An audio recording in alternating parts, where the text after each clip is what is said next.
Sam's Saloon is the oldest recorded saloon in Indianapolis, an actual saloon built in 1885 from the large wood bar that was brought in by rail down to the original gas lights that still hang in the bar. It's located on the corner of Prospect and State Streets in historic Fountain Square. Don't miss it. Call 317-938-9027. Welcome back. My guest today is Steve Masher, and he is the owner of Sam's Saloon, the only bar in Indianapolis still wearing her original interior, and it's for sale. Welcome to our show. Thank you. Now, I want to hear all about this amazing bar. I just feel like I have stepped into an old Hollywood movie. Tell me about it and when you took possession. Well, I bought it in 1974, and the person that had been here before that, which was, he was actually born in the building in 1897, and his name was Sam. That's why I named it Sam's Saloon. Right. His actual name was Solomon Lorber, but I named it Sam's Saloon because he was born here? Born in the building in 1897, died here in 1970, and ran it till when he passed with no refrigeration, just ice chest. The Iceman was still coming here to cool his beer. Are you serious? In 1970. Wow. Wow. So it's basic. It's all original. Wow. I mean, pretty much. I see. Look at this. Now this was brought in by rail.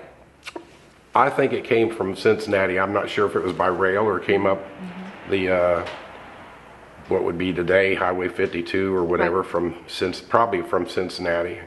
But the top piece of wood on this bar is 24.5 feet long, walnut. Walnut. One piece of wood. Now, why are you selling this piece of history? It's time for some younger person to take over. Well, tell me about the history and tell me about some memories.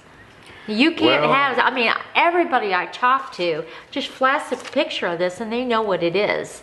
Tell me some of your best stories. I don't know if there's any one best story. It's just a lot of people have come in here for a long time, and they feel like it's their bar and it's their place. So when they come in here, they all want to, like I said, they've kind of taken ownership of the place, and because it's so unique for Indianapolis, where most of our old things and heritage is gone. Right. And this is one thing that's one thing that's been saved in Indianapolis, as big as it is. There's very few things here that are like this. So if you had to ask something of the new owner, what would you want them to do with this? Would you want them to tear it down and make a gas station, or they do you want couldn't them to preserve the memories? To preserve the building and get it open so people could enjoy it and see something real from the past. I mean, this is kind of the Conner Prairie of bars. Right, absolutely. I mean, things haven't changed. I mean, all the interior is pretty much original, especially in the bar room. And had the first telephone in the area. Right. Had, like I said, they even kept it open during Prohibition and just served what they call dry beer, which is like your O'Doul's and things like that, and served food. So they kept it open till he passed in 70. Right. Like I said, and he operated, like I said, till then. What kind of beer did they drink back in the day? I can only say what I remember from back in believe it or not, they used to drink a lot of Stroh's beer. Right. So things change. I mean, everything changes. Stroh's. I think the kids nowadays drink Pabst Blue Ribbon, believe it or not. Wow. So how much was the beer? Now, when you owned it, we're just talking about when you were the owner. How much was I had draft beer, and I think it was 50 cents a glass. Wow. And you had food too? Had food, had roast beef, turkey and ham sandwiches, and then every Friday I would have sirloin steak burgers and boneless baby back ribs on the grill in the beer garden. Wow, how much was that? They were like $4.50, $5. Wow. But which seemed like a lot at the time until they ate them and ordered more. Right. So, yeah, things have changed a lot over the years. Now, where did the band play? We have something in the back? There's a room in the back where they've played here in recent years, but when I first got started, they actually used to play right back in that corner in the bar room. Before I... Do you remember any of the music back in the day? Oh, a lot of bluegrass and things like that. Do you remember names of any bands that came in through here? There's been so many. I wish my memory was better because Right. there was some really good people that played here. Anybody famous walk through these doors? I don't know, really, tell you the truth. I'm not that good with names, and Back in the 1800s, I mean, I'm only imagining the Dillingers or probably so. I mean, some they were Bonnie and Clyde or the Dillingers were they hung out in Indianapolis, and this place was always here and open. I'm sure Right. they were in here. what Sure. about presidents or politicians or actresses or I really don't know. Sam was pretty well known in the city, Right. And he knew a lot of people in the city. You know, like chief of police and all those people. Right. I think they actually had keys to the side door and would come in the afternoon and drink when he took a nap. Really? Really? Now, you're probably going to have some people debate you that this is the oldest bar. What do you have to say to them? Well, I guess all they have to do is come in here and look around. It sort of speaks for itself. Right. I mean, I don't know of any other places that have gas lights that are operable and Right. a business with original interior from the 1800s.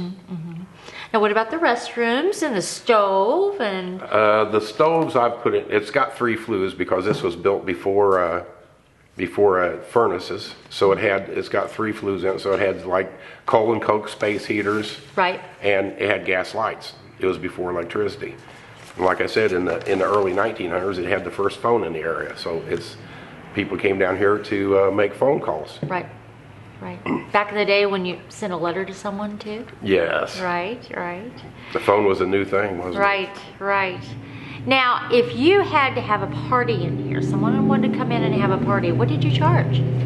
Did you rent this out for weddings? I heard you had some weddings. I've had weddings and a lot of different things in here. Right, right. Now, and tell us about the garden.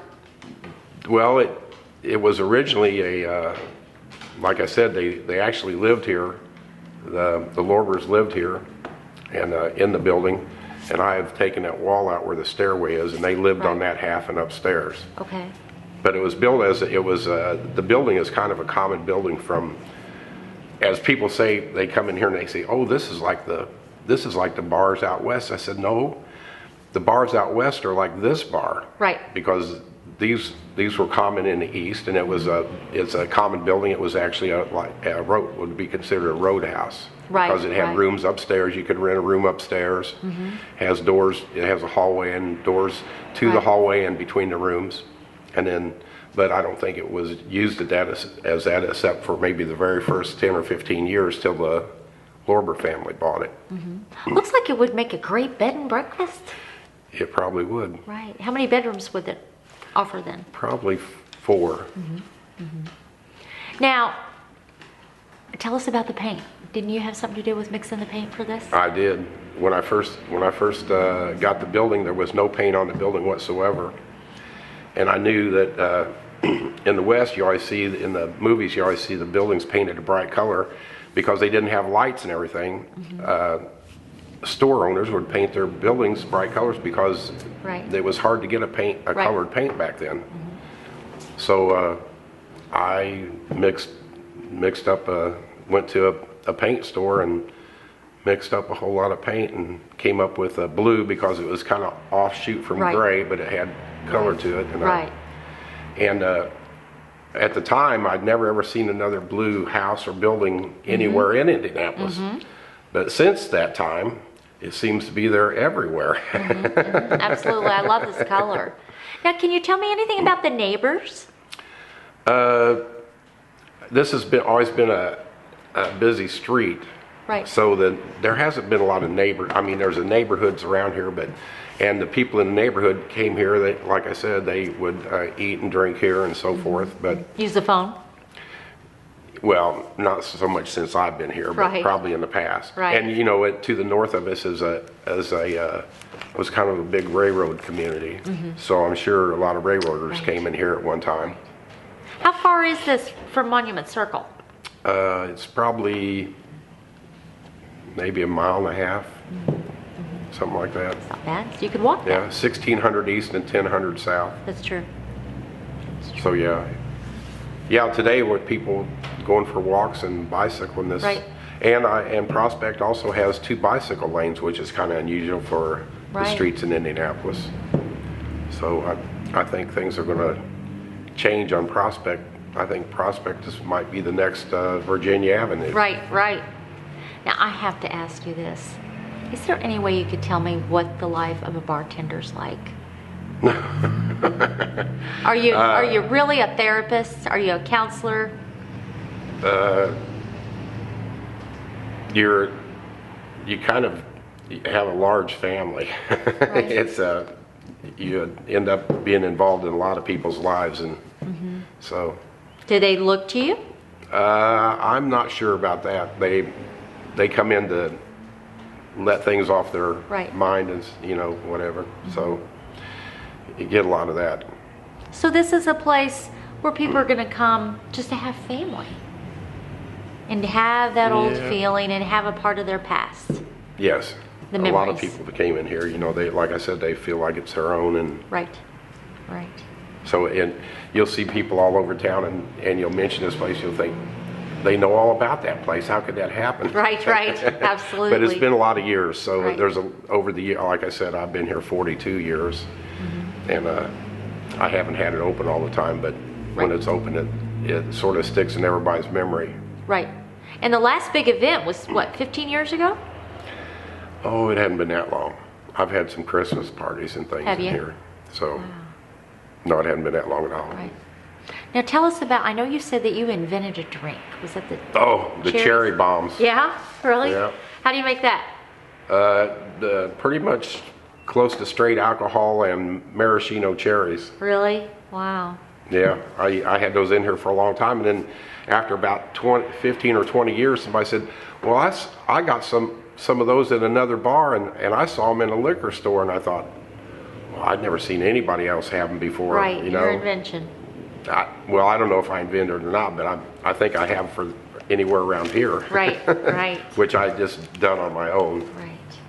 So Now, is there anything else about the history here? The glass and just everything, the floors. I love these floors. well, it's like I said, it's real unusual to have something that's got so many original things. I even have the original tables that have been here from the beginning. I got And these 4. bar stools? Not so much these, but they told me that they used to have those wire ice cream chairs, ice cream stools in here. But I didn't want to use those because they would tear up the floor. So, And the pictures and the windows, the well, wallpaper. there was actually, when I got here, the wallpaper, it had big fluorescent lights hanging in here, and the wallpaper was hanging down about as high as my head Right. from this falling off the walls. So that all got stripped and cleaned and so forth. Because, like I said, Sam was born in the building and died in the building. There was no paint on the outside. The roof didn't leak, and everything worked, but there was no improvements. And it's like what, 37,000 square feet for everything here? No, I think it is for all the properties. Yeah, everything that you're selling. I think it's 0.83 acres, almost an acre of ground. Well, I'm sorry that you want to sell it, but I know that time marches on. Well, I'd like to come in here and drink. That's right. Well, thank you so much for telling your story, and we are just hoping that that right person sees this video and comes to buy your home.